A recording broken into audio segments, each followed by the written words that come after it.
Hey everyone, what's up and welcome back to a brand new video.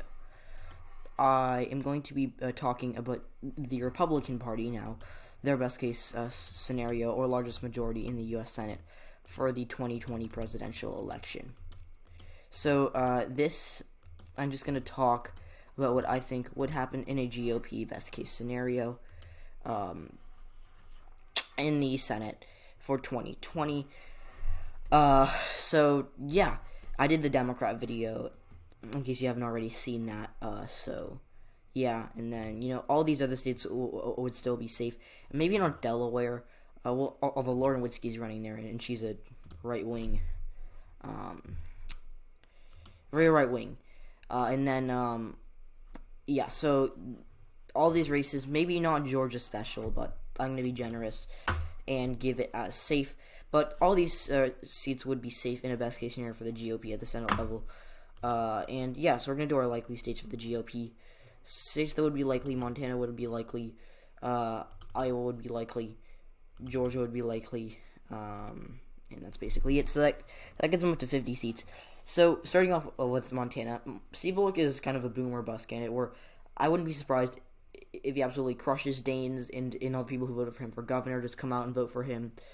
And absolutely just make him absolutely destroy Daines, but I also wouldn't be surprised if no one comes out to vote for him the way they did in 2016 when he was governor and he gets destroyed by Daines. So in this scenario, he gets destroyed by Daines.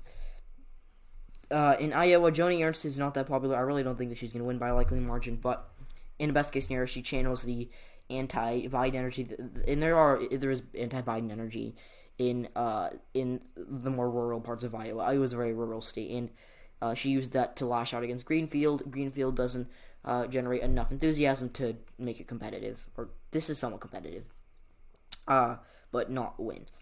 And then Georgia, I mean, John Ossoff, there's going to be voter suppression. It's not that hard to see John Ossoff losing anyways.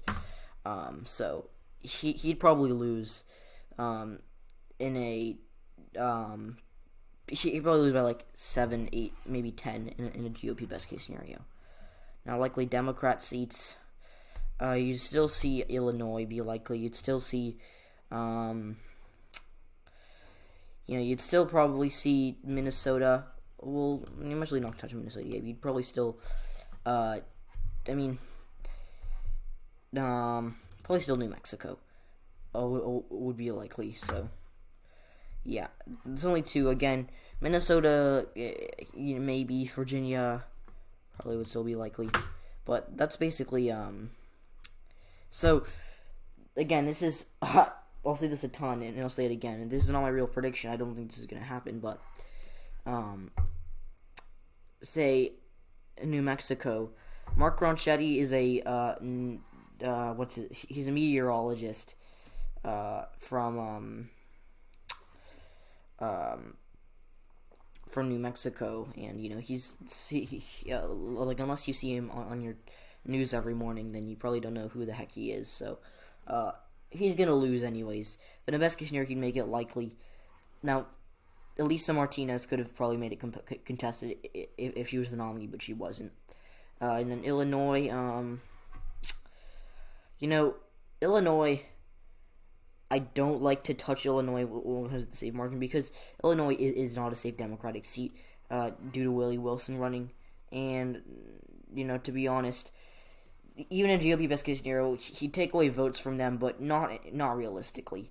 And then, lastly, in Virginia, Daniel Gates going to lose, but he'd make it closer than it really should be, because, again, he's being propelled by the red wave elsewhere. Lean GOP states, in a best case scenario for the GOP, you would probably see North Carolina, maybe Maine be lean. I'm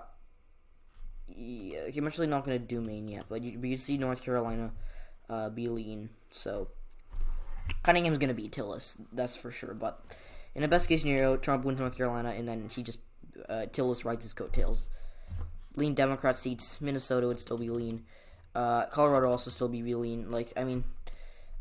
Cory Gardner's not going to re-election. He's an unpopular incumbent in a state that is getting bluer and bluer. And I'm going to be a little bold here and put Arizona as lean. I mean, being real, these seats aren't really going to flip, to be honest. Aren't going to stay, is what I meant. I mean, Cory Gardner and Martha McSally are unpopular, disliked incumbents in states that are trending blue, and Colorado's already a blue state, and you could make that, it's arguable that Arizona is a blue state, so they're done, and they're running against Gardner's running against a popular governor, and McSally's running against a popular astronaut, so, yeah. And then Minnesota, Tina Smith's not really gonna lose, to be honest. I mean, she could make it maybe just barely win, but even so, that'd be unlikely. Jason Lewis is not a very strong. Should have run Michael Lindell. He probably would have done okay, but Lewis is gonna not.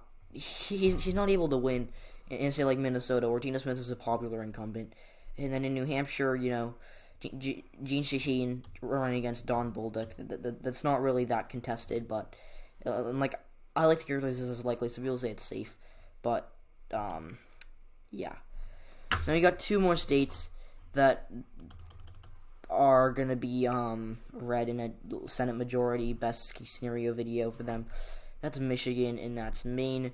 Michigan, John James is not going to be able to win in Michigan. I mean, he's a good candidate, probably the best Republican you're going to find in Michigan. But he's running against a popular incumbent in a state that Biden's going to win. And then Maine, this is weird because I generally don't like to characterize Maine as a red state, but Collins would somehow hold on to the moderate vote, which is not going to happen, by the way, but she'd somehow do it, and Gideon wouldn't have enough support to win, and whoopsies, and Collins would end up somehow pulling it off and winning this Senate race, which is unlikely because she's really not a popular figure at this point in time, but yeah, so, whoopsies,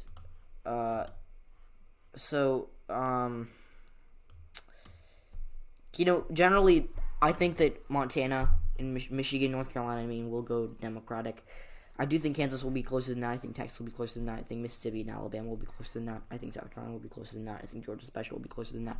All these states, I'm essentially giving every single state a push to the right, except for Oregon, Delaware, New Jersey, Massachusetts, and Rhode Island. So, yeah, and Illinois.